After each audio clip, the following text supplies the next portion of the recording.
धर्मेंद्र यादव। धन्यवाद अध्यक्ष जी। मैं इस संविधान के 129वें संशोधन अधिनियम के विरोध के लिए खड़ा हूं। अध्यक्ष जी, मैं समझ नहीं पा रहा हूं, अभी 2 दिन पहले संविधान को बचाने की, संविधान की गौरवशाली परंपराएं की कस्में खाने में कोई कमी नहीं रखी। 2 ही दिन के अंदर संविधान की जो हमारी मूल भावना है, 2 ही दिन के अंदर संविधान का जो हमारा बेसिक स्ट्रक्चर है, 2 ही दिन के अंदर संविधान का जो हमारा संघीय ढांचा है, उसको खत्म करने के लिए संविधान संशोधन बिल लाए हैं।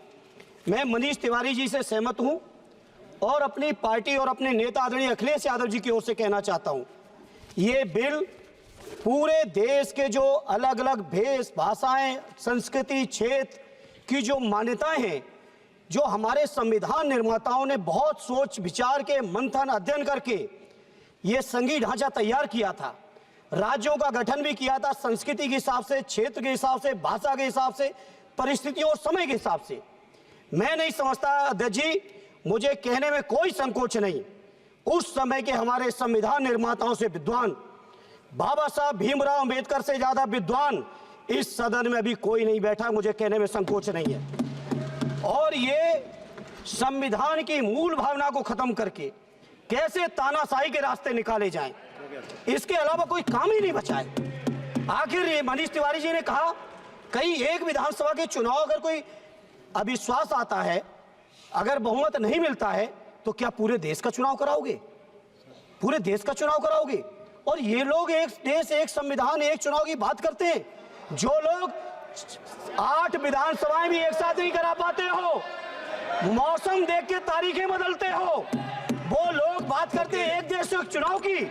इसलिए अध्यक्ष जी, मैं अपनी पार्टी की ओर से, अपने नेता आदरणीय अखिलेश यादव जी की ओर से इस बिल का पुरजोर विरोध करता हूं और आपके माध्यम से देश के जनमानस से कहना चाहता हूं, ये भारतीय जनता पार्टी के लोग तानाशाही लाने के नित नए रास्ते लाते हैं। जो 8 विधानसभाओं का चुनाव एक साथ नहीं करा पाए, 4 राज्यों के चुनाव एक साथ नहीं करा पाए, वो पूरे देश की लोकसभा और सारे प्रांतों की विधानसभाएं एक साथ कराने की बात करते हैं।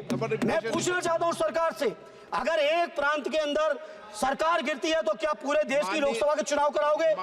क्या अगर लोकसभा के चुनाव के चक्कर में उस प्रांत के लोग क्यों सफर करेंगे? अरे चर्चा कर लेना, अरे कुछ नहीं बचा है, कुछ नहीं बचा है आपके पास। अध्यक्ष जी, सदन को थोड़ा सा सिस्टम में लाएं।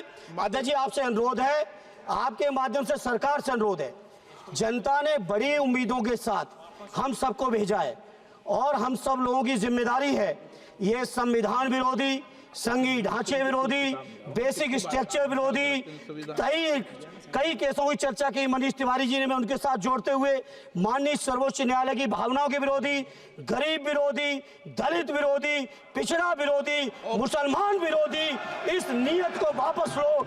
ये अध्यक्ष जी, आपके माध्यम से मेरी आपसे प्रार्थना है। बहुत बहुत धन्यवाद। एक मिनट प्लीज। माननीय सदस्यगण, हम संसद के अंदर हर विषय की अलग अलग प्रक्रिया होती है। जब राष्ट्रपति भाषण होता है, जब बोलने की प्रक्रिया अलग होती है, संविधान पर उसकी 75 वर्ष की चर्चा पर जब विषय अलग होता है। आप जिस बिल का विधेयक पर विरोध कर रहे हैं, वो नियम 72 के तहत विरोध कर रहे हैं। तो मेरा आप सबसे आग्रह है कि हम संसद की मर्यादा, परंपरा, उसकी चर्चा को उच्च कोटि की बनाए, तो नियमों के तहत 72 में के परिप्रेक्ष्य में आप 1 मिनट प्लीज